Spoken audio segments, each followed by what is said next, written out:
देखो बाबा ने कितना अच्छा एक रास्ता बता दिया, इतना सहज कर दिया हमारे लिए ज्ञान में चलना कि अब तक, आज में, अब तक, इस घड़ी तक आपसे कुछ भी भूल हुई है, कोई बात नहीं, ड्रामा, फुल स्टॉप लगा दो।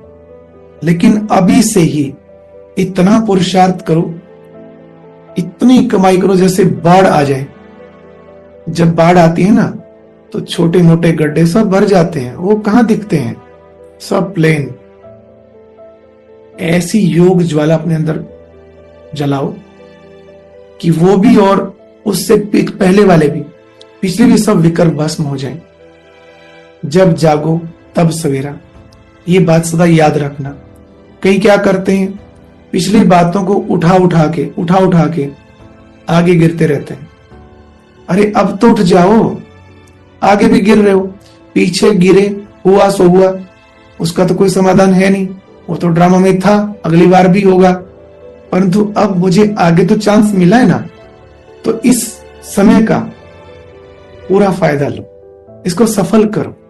एक एक घड़ी को, एक एक श्वास को बाबा की याद में, सेवा में सफल करो। अगर बहुत कमाई कर ली, पीछे थोड़ा घाटा हुआ था, तो कमाई इतनी होगी ना, वो तो सब घाटा पूरा हो गया।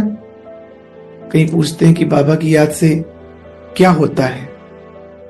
बाबा की याद से सब कुछ हो सकता है, सारे काम बन सकते हैं, सारी बीमारियां निकल सकती हैं।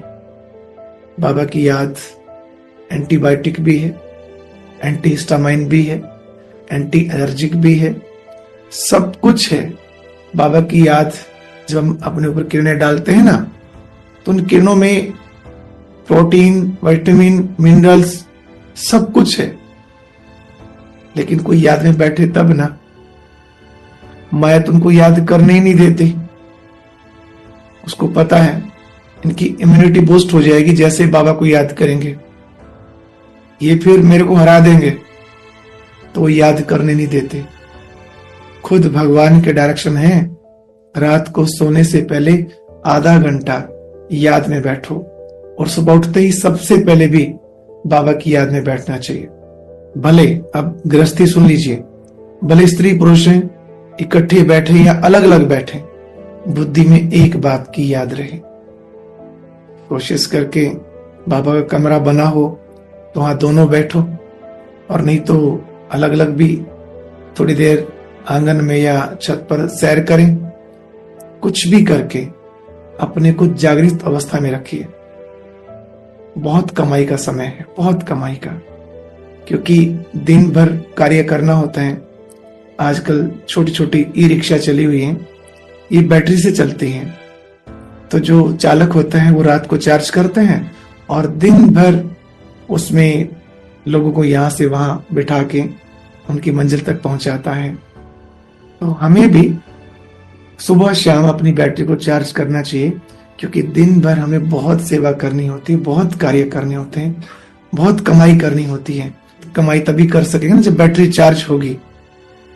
अगर कोई ये कहे कि जो ई रिक्शा चालक है कि मैं तो आज चार्जिंग पे लगाना भूल गया तो भूल गया, कुछ भी नहीं होगा, सारा दिन ऐसे खाली बैठेंगे।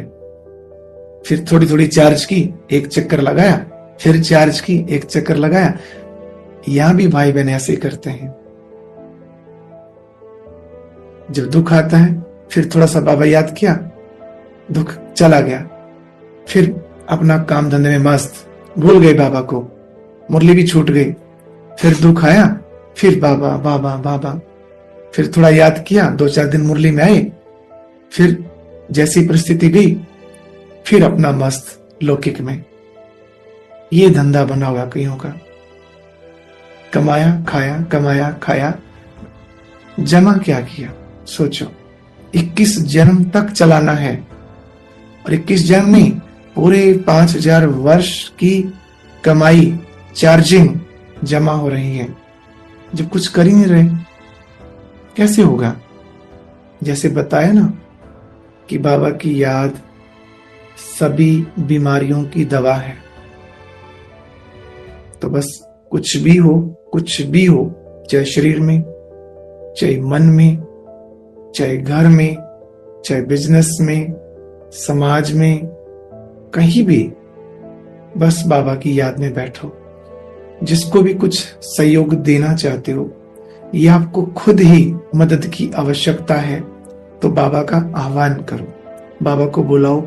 और बाबा का वायदा है, ड्रामानुसार बाबा ने कहा हुआ है कि मैं बंधायमान हूं, बस एक बार पुकारो, तुरंत बाबा हाजिर। और वो तो सर्वशक्तिमान है, कुछ भी कर सकता है। इसलिए इस विधि को अपनाओ। ऐसे ही कहते रहें बाबा ये करो, बाबा वो करो, और उनसे पूछते रहें क्या करूं, कैसे करूं। कुछ नहीं करो, योग में बैठ जाओ, बस सब समाधान हो जाएगा। हाँ, इतना हो सकता है कि परिस्थिति बड़ी है तो उसके लिए योग थोड़ा सा ज्यादा करना पड़ सकता है, योग भट्ठी रखनी पड़ सकती है, परंतु काम बनेगा योग से, विघ्न मिटेंगे योग से। बस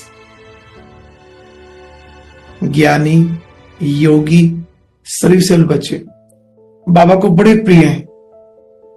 बाबा कह रहे हैं सर्वशील बच्चे को बाबा क्यों नहीं देंगे, सब कुछ देंगे। शिव बाबा का भंडारा भरपूर है। एक बार संकल्प मात्र भी उसको अगर आता है कोई चीज का तो उससे पहले बाबा उसके लिए वो चीज तैयार रखते हैं। लेकिन लायक बनना पड़े। ये जो मांगते हैं ना, ये समझ लो स्थिति ठीक नहीं है, स्थिति को ठीक करो बस। सब कुछ बाबा ने हमारे लिए तैयार करके रखा हुआ है, देने के लिए खड़ा है। बस वो चाहते हैं आप भी खड़े हो जाओ।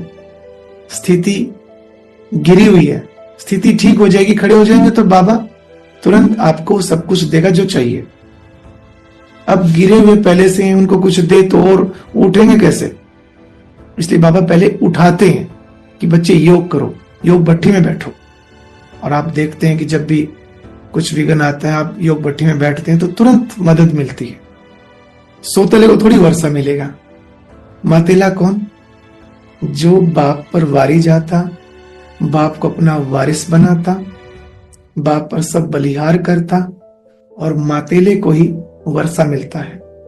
जो सोतेले होते हैं वो आपको पता ही है, भले कभी कभी बाबा के घर में आएंगे भी, लेकिन उनके मुख से कभी भी मेरा बाबा शब्द नहीं निकलता। कईयों को लगता है कि ये भी स्नेही सहयोगी है, कभी कभी आता, ये भी बाबा का बच्चा ही है, लेकिन उसके अंदर से नहीं निकलता कि मेरा बाबा है, तो उसको कहेंगे सोतेला। उसको क्या मिलेगा? थोड़ा बहुत जो मातेले नहीं ले पाते, बच जाता है, उस सोतेले को मिल जाता है। तो बचा हुआ लेना है या पूरा वर्षा लेना है?